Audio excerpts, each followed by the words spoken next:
بسم اللہ الرحمن الرحیم۔ عزیز طلباء السلام علیکم ورحمۃ اللہ وبرکاتہ۔ امید آپ خیر و عافیت سے ہوں گے۔ اللہ کریم آپ کو ہمیشہ اپنے حفظ و امان میں رکھے۔ عزیز طلباء، آج کی اس ویڈیو کے اندر ہم مضمون پڑھیں گے۔ مضمون کا عنوان ہمارے پاس ڈینگی بخار ہے۔ ریڈنگ کے دوران عزیز طلباء کوشش کی جائے گی آپ کو زیادہ سے زیادہ مشکل تراکیب کے الفاظ کے معنی بتائے جائیں تاکہ آپ جملوں کو، عبارت کو سمجھ سکیں مضمون کے اندر کیا باتیں ذکر کی گئی ہیں۔ عزیز طلباء، اس مضمون کو اچھے طریقے سے یاد کیجیے گا۔ مضمون کے حوالے سے ایک اہم بات جو تقریباً تمام ویڈیوز کے اندر کی جانا ضروری تھی اور کبھی کی گئی اور کبھی جو ہے وہ شاید جو ہے وہ نہ کی جا سکی ہو، وہ یہ ہے کہ عزیز طلباء کسی بھی مضمون کو آپ اس وقت تک جو ہے وہ کنفرم نہیں کر سکتے آپ کو آتا ہے کہ نہیں آتا جب تک آپ اس کو لکھ نہ لیں۔ تو مضامین کو یاد کرنے کے بعد اس کے لکھنے کا کام جو ہے وہ آپ نے کبھی نہیں چھوڑنا۔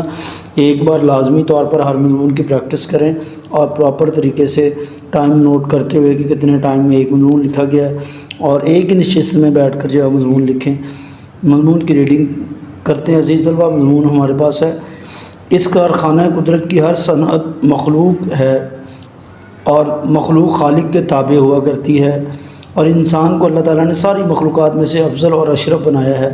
باقی تمام مخلوقات کو اس کی خدمت میں لگا دیا ہے، لیکن جب یہ انسان خالق کائنات سے رشتہ مضبوط کرنے کی بجائے اس کے احکامات سے روگردانی کرتا ہے، منہ پھیرتا ہے، تو پھر یہی نفع پہنچانے والی مخلوق ضرر رساں ثابت ہو جاتی ہے، ضرر رساں نقصان پہنچانے والی، اور پھر آفت اور قہر خداوندی کی شکل میں برستی ہے۔ یہ مصیبتیں اللہ تعالیٰ کے عذاب کی صورت میں برستی ہیں۔ قرآن مجید میں اللہ تعالیٰ کا فرمان ہے: ظہر الفساد فی البر والبحر بما کسبت ایدی الناس۔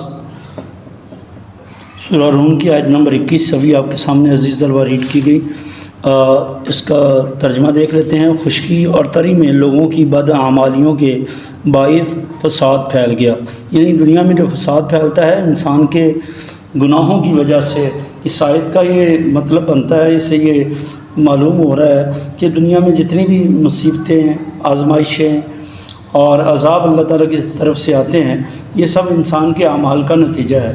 تو ہمیشہ کوشش کرنی چاہیے کہ جس قدر ممکن ہو سکے اللہ اور اس کے رسول کے احکامات کی پیروی کی جائے تاکہ اللہ اور اس کے رسول کی نافرمانی سے جو ہے وہ بچا جائے اور اللہ کے عذاب سے بھی بچا جا سکے۔ شعر ہے عزیز طلباء: اپنے دامن کے خارچنے خود ہم نے، اور اب یہ چبھتے ہیں تو پھر اس میں شکایت کیا ہے۔ اپنے دامن کے خار چنے ہیں خود ہم نے۔ خار عزیز طلباء لفظ ہے، پڑھنے میں غلطی ہوئی ہے، خار کہتے ہیں کانٹے کو۔ ایک اور شعر ہے: جاری ہے ازل سے یہی قانون الہی، اعمال بگڑتے ہیں تو آتی ہے تباہی۔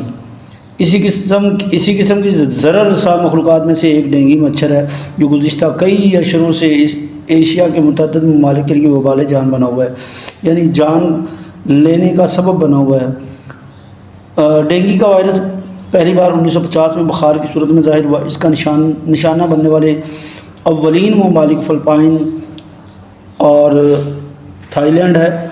اس بیماری نے دنیا کے گرم ممالک مثلا پاکستان، انڈیا، بنگلہ دیش، سری لنکا، وسطی امریکہ اور چائنا کو متاثر کیا ہے۔ ڈینگی مچھر عام مچھروں کی طرح گھروں کے اندر اور صاف پانی میں پرورش پاتا ہے۔ اس کی پہچان یہ ہے کہ اس کا رنگ سیاہ ہوتا ہے اور جسم پر سفید دھبے نمایاں ہوتے ہیں۔ مادہ مچھر دن کے اوقات میں ہی کاٹتی ہے اور خصوصاً صبح سویرے سورج طلوع ہونے اور غروب ہونے سے قبل، یعنی صبح 6 سے 9 اور شام 4 بجے سے رات 8 بجے سے قبل اس کا حملہ ہوتا ہے مادہ مچھر کا۔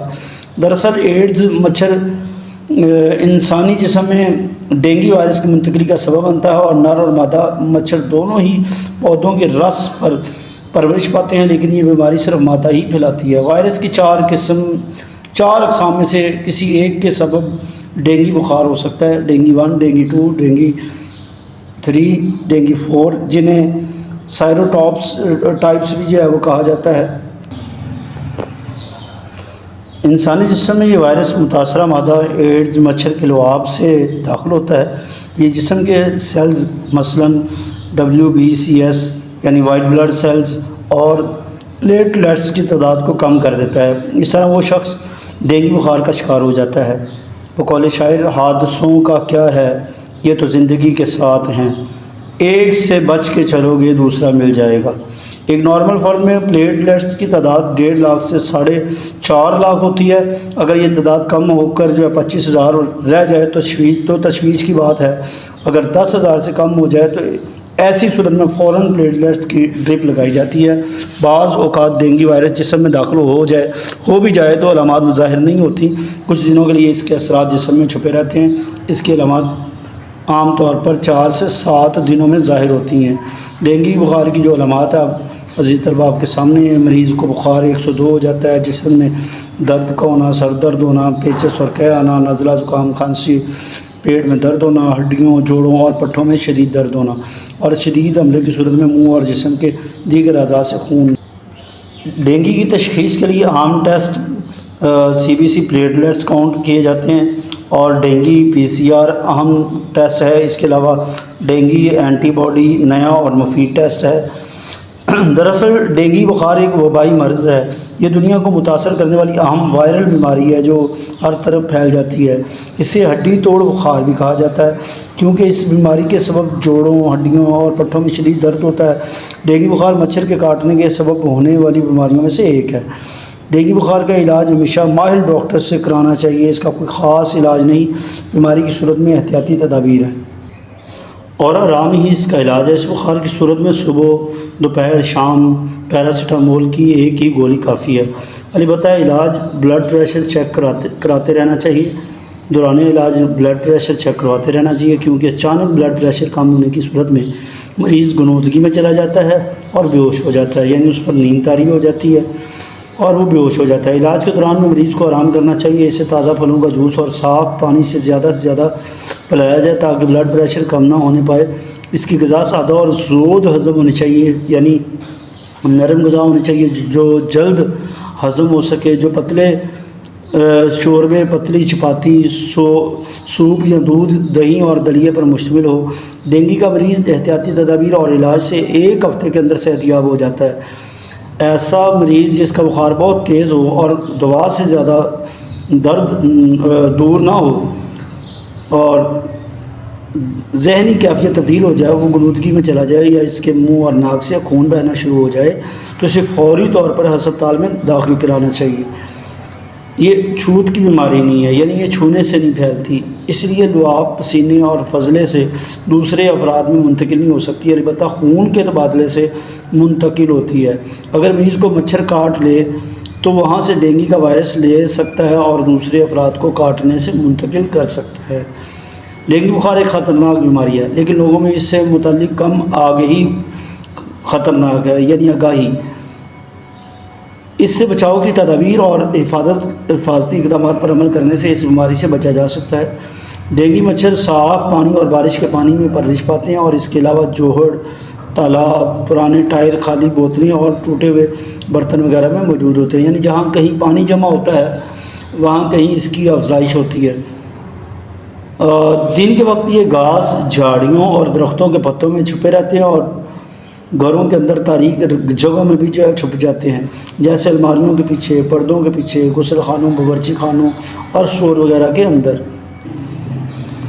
یہ مچھر انسانی آبادی کے قریب رہتے ہیں اور مختلف وہ سطحوں پر احتیاطی تدابیر اختیار کر کے اس بیماری سے بچا جا سکتا ہے جو درج ذیل ہے۔ ذاتی سطح پر اس سے کون سی احتیاطی تدابیر ہیں؟ سورج نکلنے اور غروب ہونے کو کاد میں آستین والے کپڑے پہننا، جسم کے کھلے حصوں کو، چہرے وغیرہ کے حصوں کو نچلے حصوں پر مچھر بھگاؤ، لوشن لگانا، مچھردانی استعمال کرنا، سونے سے پہلے مچھر بھگاؤ، کوئل اور ٹکیوں کا استعمال کرنا، ڈینگی کے مریضوں کو مچھردانی کے اندر رکھنا اور متاثرہ شخص کو کاٹ کر بیماری کی جراثیم دوسروں تک منتقل نہ ہو سکے اس لیے اس کو بچانا۔ گھریلو سطح پر اس کے کیا اقدامات ہیں؟ دروازوں، کھڑکیوں اور روشن دانوں میں جالیاں لگوانا ہے، گھروں اور دفاتر میں مچھر مار اسپرے کروانا اور کوئل میٹ استعمال کرنا، گھروں کے اندر خاص طور پر چھت کے نیچے، پردوں کے پیچھے، تاریک جگہوں اور اسٹورز وغیرہ میں مچھر مار اسپرے کروانا، اور اسپرے کرنے کا بہترین وقت سورج غروب ہونے سے 1 گھنٹہ پہلے ہے۔ مچھر مار ادویات اور اسپرے ہفتے میں 1 بار ضرور کروائیں اور پانی سے بھرے برتنوں کو ڈھانپ کر رکھنا اور گھروں کے صحن اور اسٹور وغیرہ سے ضروری سامان ہٹا دینا، ایئر کولر سے پانی کا اخراج کر دینا یہ جو استعمال میں نہ ہو، یعنی ایئر کولر میں زیادہ دیر پانی نہ پڑا رہے اگر استعمال کا نہیں ہو، اور اگر استعمال کا ہے تو اس سے کوئی مسئلہ نہیں، اس سے کوئی بیماری نہیں پھیلے گی، اس میں مچھر افزائش نہیں کریں گے چونکہ وہ سرکولیٹ کر رہا ہے اور بار بار استعمال میں آ رہا ہے۔ اس سے آگے عزیز طلبہ ہمارے پاس طبقاتی سطح پر اس کے لیے احتیاطی تدابیر ہیں، کوشش کی جائے گی کہ ہم پوائنٹ پر بات کریں، مضمون کافی تفصیلی ہے اور طویل مضمون ہے، اس لیے جو ہے وہ پوائنٹ پر بات کریں گے۔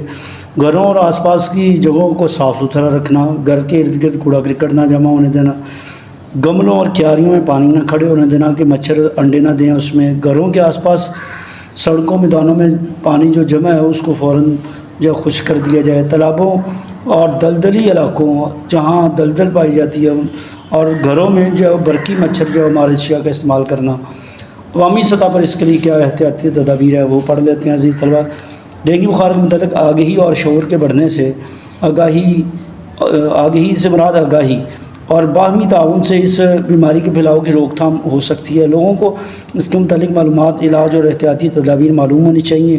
مچھروں کی افزائش کی جگہوں اور ان کے منتقل ہونے کے طریقے بھی معلوم ہونے چاہیے، یعنی افزائش سے مراد جہاں مچھر جو پرورش پاتے ہیں، بڑھتے ہیں، پھلتے ہیں، تاکہ بیماری سے بچا جا سکے۔ اس بیماری سے بچاؤ کے لیے تمام افراد کو اپنے اپنے شعبے میں آگہی دینی چاہیے، اور آگہی کا یہ پیغام الیکٹرانک اور پرنٹ میڈیا جیسے ریڈیو، ٹیلی ویژن اور اخبارات کے ذریعے جو دیا جا سکتا ہے۔